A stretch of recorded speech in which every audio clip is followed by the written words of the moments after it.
Well, hello and welcome to Working Lunch, the Slow Chambers weekly series where we give our community the opportunity to connect with some of the exciting people and things happening in our region. I'm Jim D'Antona, President and CEO of the Slow Chamber, and today we'll be having a conversation with Cal Poly's President, Jeffrey Armstrong.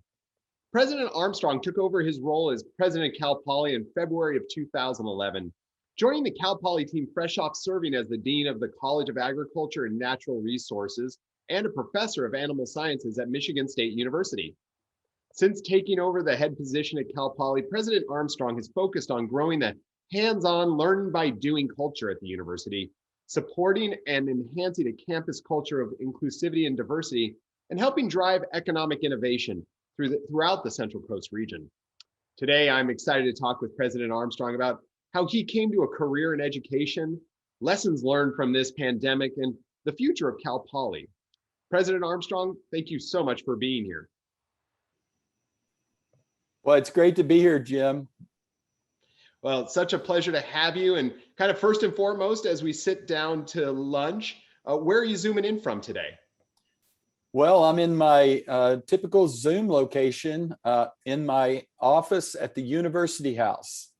So here on Cal Poly campus. It's a beautiful virtual background. Yours looks actually really good. Congrats on a great team behind you getting that together.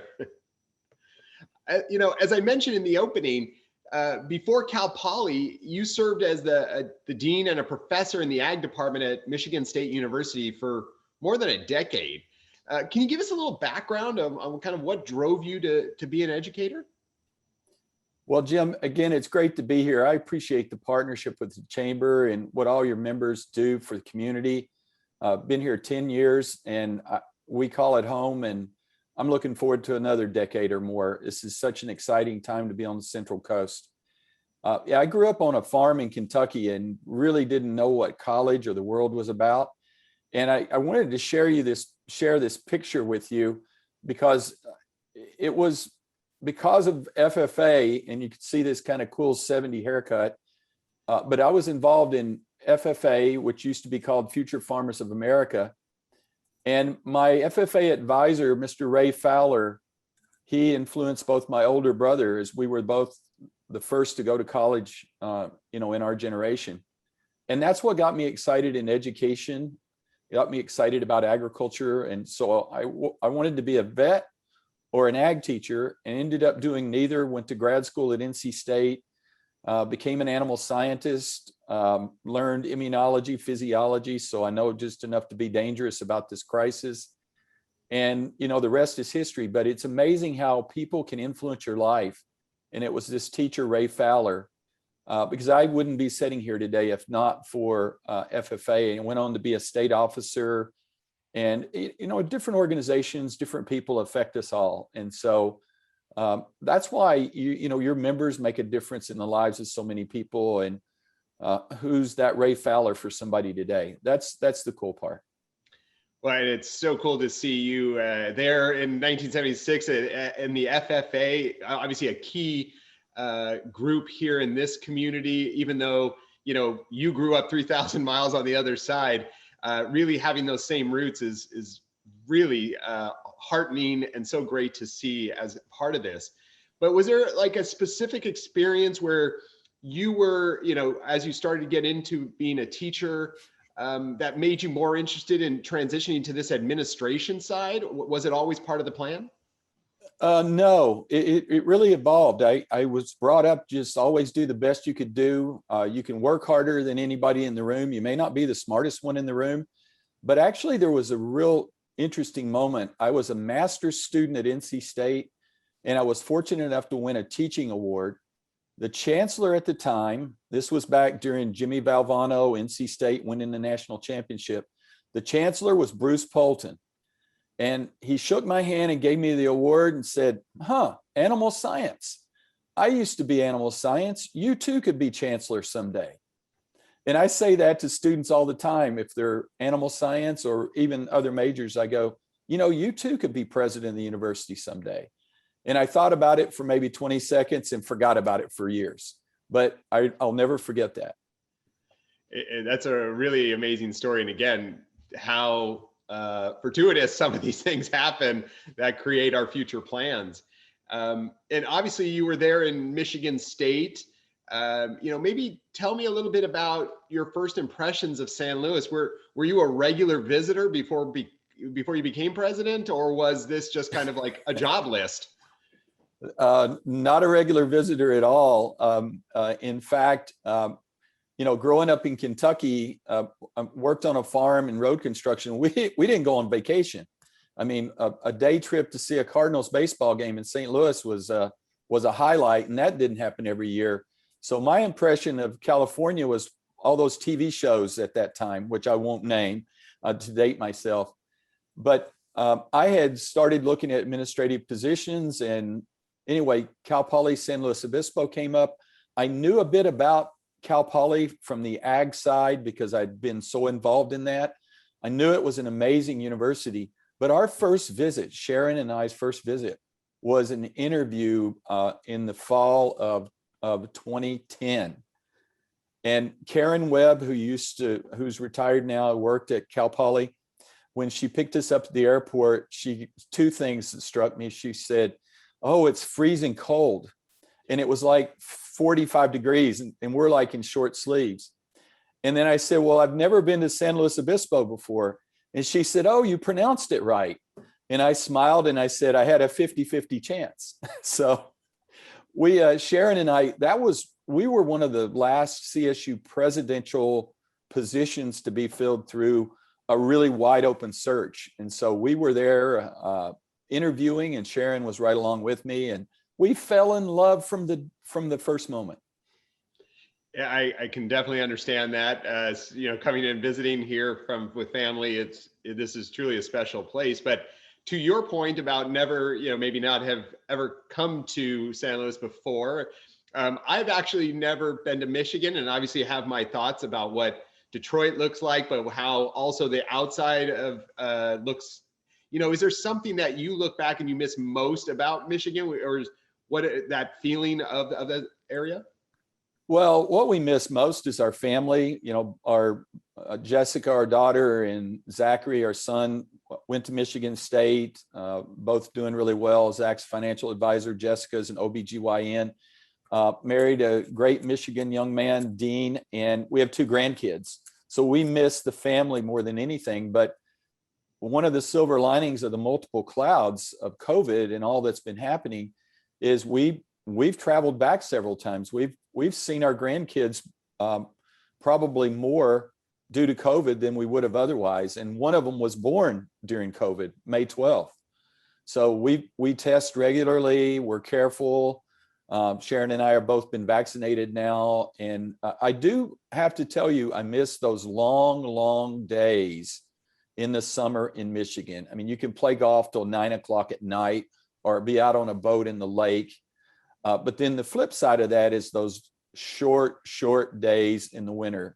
You go to work, it's dark, and you come home, it's dark. So, but Michigan's a great place, but San Luis Obispo is its home. Well, and talking a little bit about, I'd be getting picked up when 45 being cold here. Have you adapted some of that California cold, like we're now cold at 40, or are you still tough enough in those Michigan winters? No, I go back there and I crumble. I'm totally not used to it anymore. Don't want to get used to it.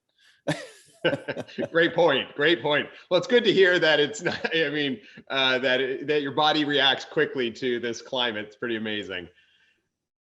Obviously you're talking a little bit about there, and congratulations on the additions to the family. That's amazing.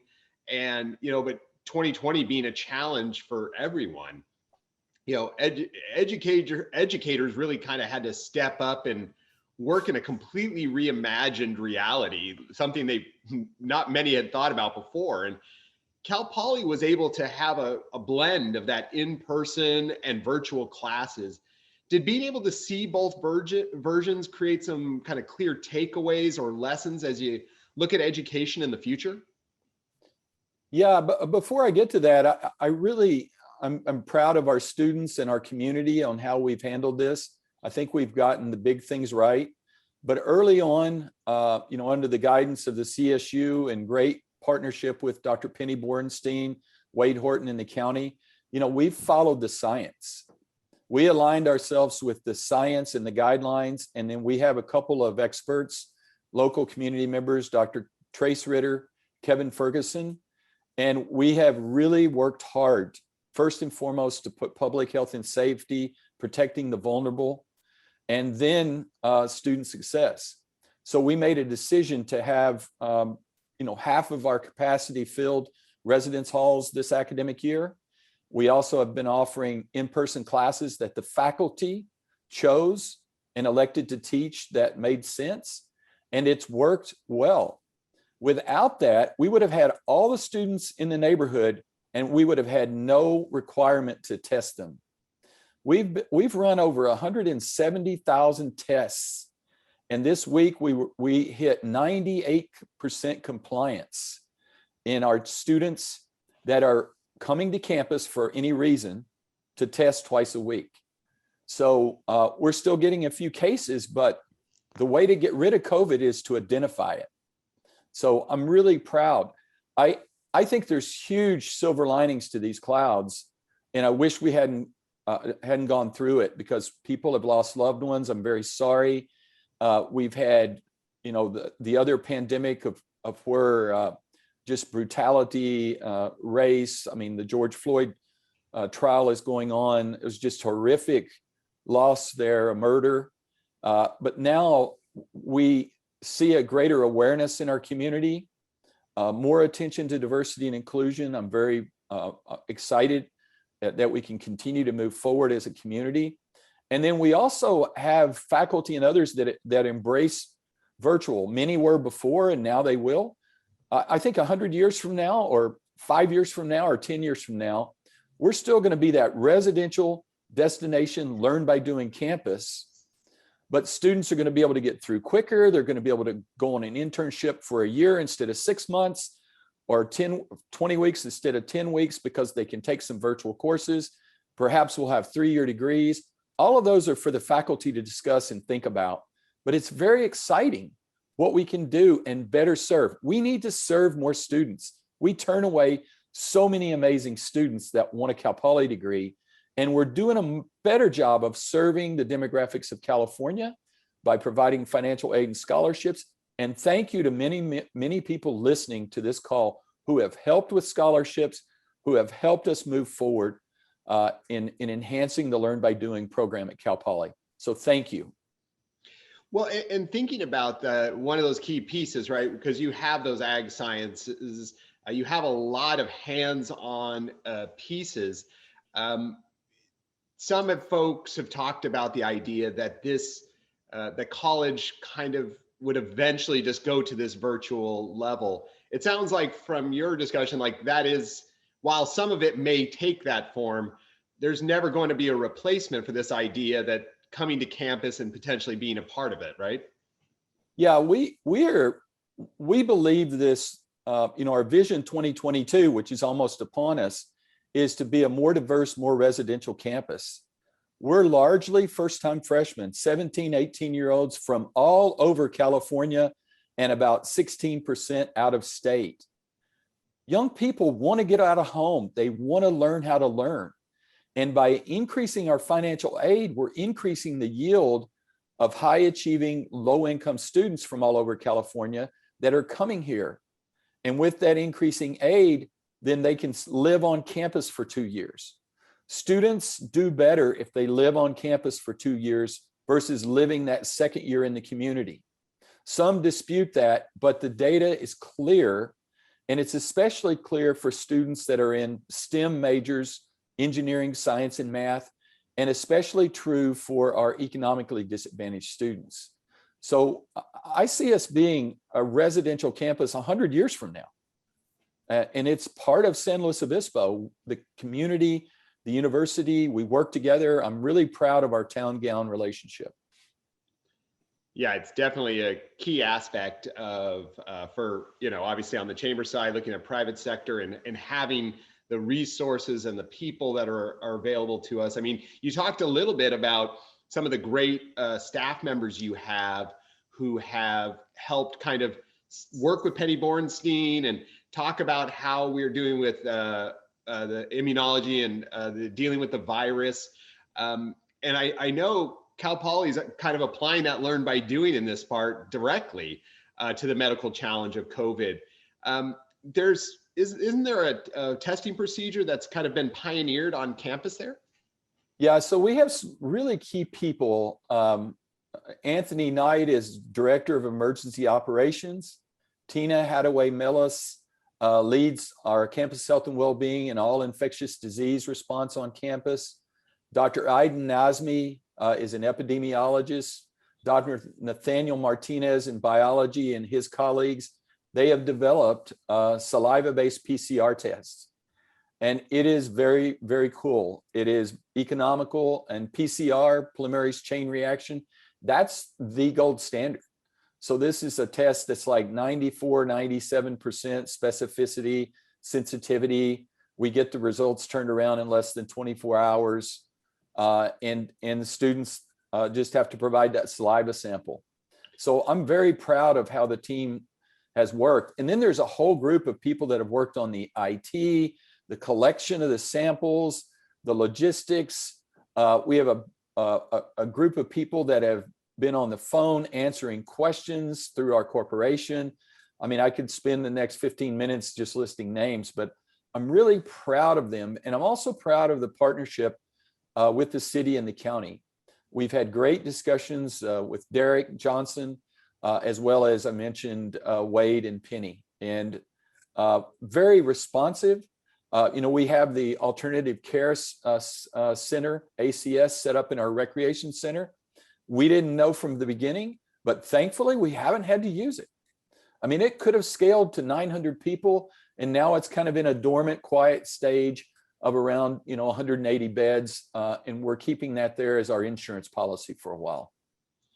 Well, I know, from our side out in the community, it was so heartwarming and comforting to know that our university was going to be there, because who knew how this was going to erupt and explode and where we could be, because our hospitals probably couldn't hold a ton of capacity. But knowing that the college was there to do it was, again, one of those great pieces and assets that not every community gets. And so I know from our side, we're so appreciative knowing the great work you guys do. And again, it's great to see some of these new and innovative ideas coming out as they're trying to meet the challenge. So thank you to all of you, to you and your team, on all the great work that's happening there. Well, that was really, the county, the health providers in the community, the amazing, members of the chamber that were involved in putting that together and constructing it. And again, we just, no one knew going in where this would go. And it's been difficult. And again, everybody knows someone who's been impacted, who's lost a loved one. And I'm very, very sympathetic of that, and condolences. But it also could have been much, much, much worse. For sure. And I love what you talked about, the 170,000 tests. Again, the way that we're going to contain this virus is the vaccinations and knowing who's sick and when. So to know that all of that's happening, I'm actually going to post in the chat here a link to the dashboard so folks can go check out and see exactly how the numbers work. It looks like also that the folks who are living on campus are lower, have less viruses versus people living off campus in that area. Yeah, our prevalence has routinely been lower than the county prevalence, and on campus has been lower than off campus. And we're getting a few cases now, but we're testing way, way more than the citizens of the county are testing now. And it's not a capacity issue of the county, it's just people testing. But again, we have the ability to require students that are coming on campus to test. So we're going to continue that. If the prevalence drops, then we can lower the frequency of testing.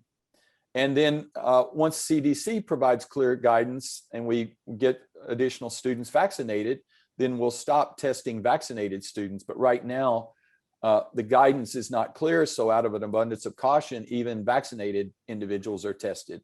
I've had my first Moderna. Sharon has had hers, and we're both testing as well. That's great. And again, it's, all for the good to make sure that we can put the brakes on this thing and get back to normal. You talked a little bit about in your comments before, beyond COVID, obviously the challenge, our country and local community has reckoned with the realities of our history and biases and the way that people of different races, identities, and abilities are included or discriminated against, right? You've made diversity, equity, inclusion a key aspect of your work as president. Can you tell me a little bit about some of the tactics you've implemented or exploring to ensure that Cal Poly is that safe, welcoming place for all people? Yeah, one of the first things we've done, and we've had 2 different campus climate surveys, is really looking at climate. We also implemented a few years ago, if you're going to serve on a search committee, then you had to undergo and participate in implicit bias training. So we've worked hard to try to diversify our faculty and staff. And then as we've looked at the demographics of our student body, we found we are the least diverse public university in California, not across the US, but our measure is California. But we also found that we're the most expensive public university in California net of financial aid. That's why we started Cal Poly Scholars in 2012.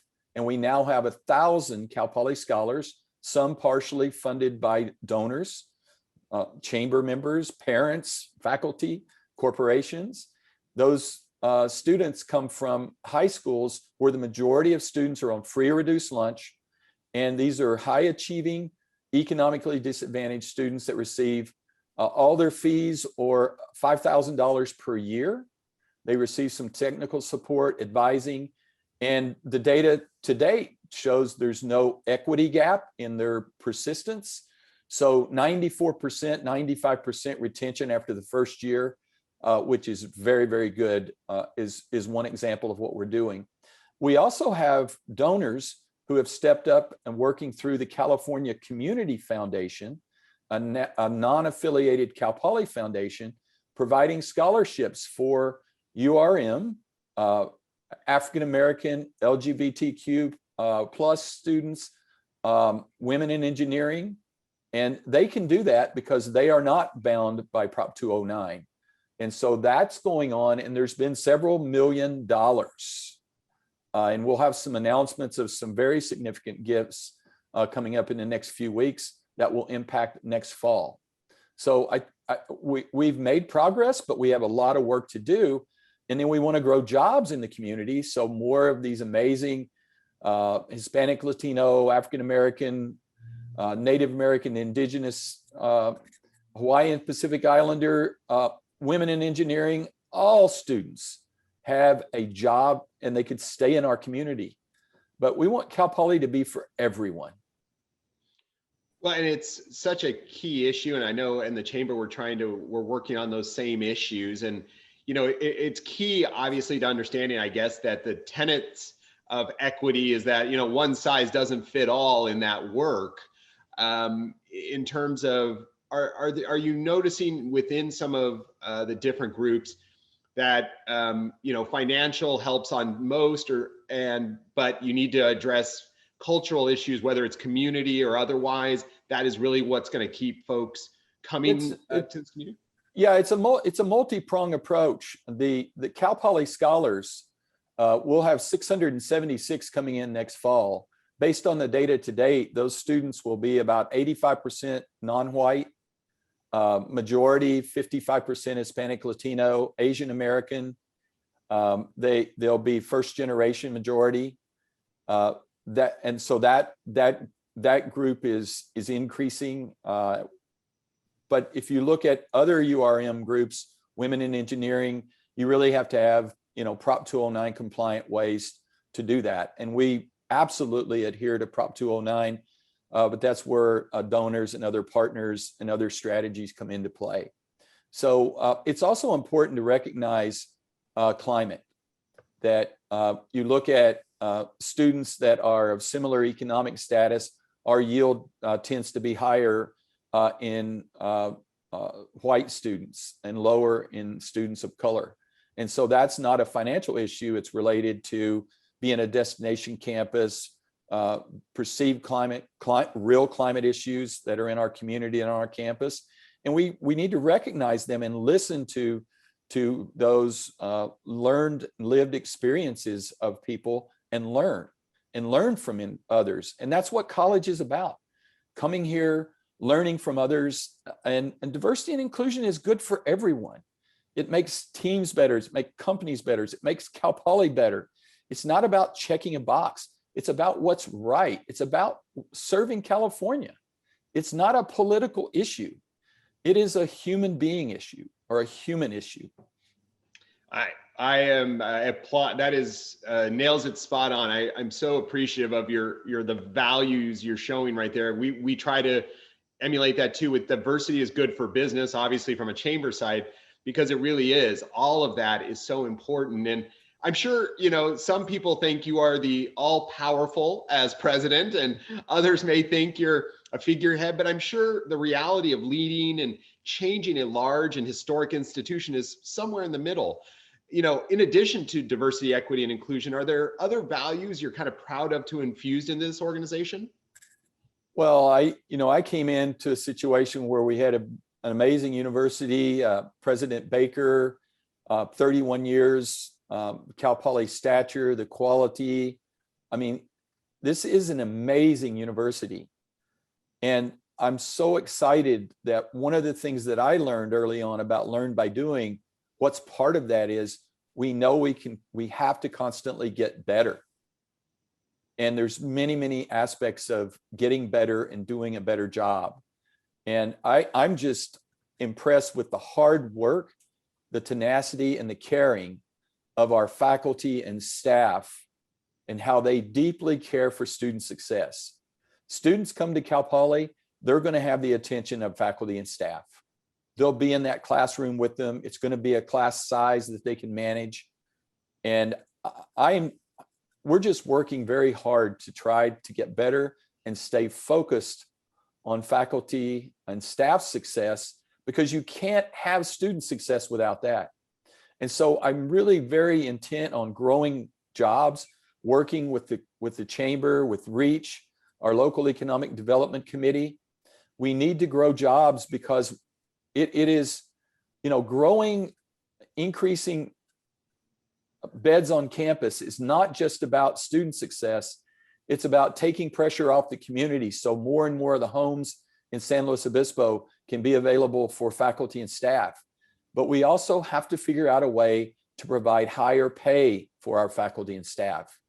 For the quality of our university and for the cost of living in our community, we're in a not sustainable situation there over time. It's not broken tomorrow, but we have to fix that. And it is a struggle for people today. So I don't want you to think that because I said it's not broken tomorrow, doesn't mean we need to fix it today. But we were able to put about $5.5 million into equity and support of our faculty and staff over the past years. But that was only a start. It is difficult for people to live in our community, so many people to live in our community. And we've got to increase those head of household jobs for partner spousal accommodation. And that's true not just for Cal Poly, but all of your members, for healthcare, for K through 12, community college, Quest and Hancock. We've got to work to provide more spots for slots for transfer students in our community as well. So it's an exciting time, so many exciting things that we can do, and we can do better. This community is amazing, but we can all do better. Well, sir, I know there's so much, you unpacked a lot of things in there that are so exciting, especially your work to get the local economic development committee up and going. We're talking about this regional economy because it needs to benefit everyone, and talking about the housing issue. All these things that you bring up are key issues for our community to be successful. And we're obviously thrilled to have you sharing your leadership at the university. Unfortunately, we're already at a half hour here. And again, I know we could talk for 3 hours about some of the things, and we'll definitely have to have you back as we're getting into the new fall and seeing what the college looks like. But want to we always end on one question, and would love to know this from you is, what are you looking forward to this weekend? Well, I'm looking forward to a little softball. I think Cal Poly softball's in town, and also looking forward to spending some time outside enjoying this beautiful weather with Sharon. Well, sir, it's a pleasure and an honor to have you with us and sharing the message of all the great things happening at Cal Poly. And we truly appreciate you spending time with us today. My pleasure, anytime. For everyone else out there, thank you so much for eating lunch with us. Join us next week where we'll be talking with the SLO Tribune's Joe Tarica and Ray Reardon about the new ownership of the Tribune and the current status of print news. If you have questions for our guests, feel free to add them in the Facebook comments below, and our guests will try to answer them when they get a moment. We appreciate all of you tuning in. We hope you have a wonderful weekend. Stay healthy and safe out there.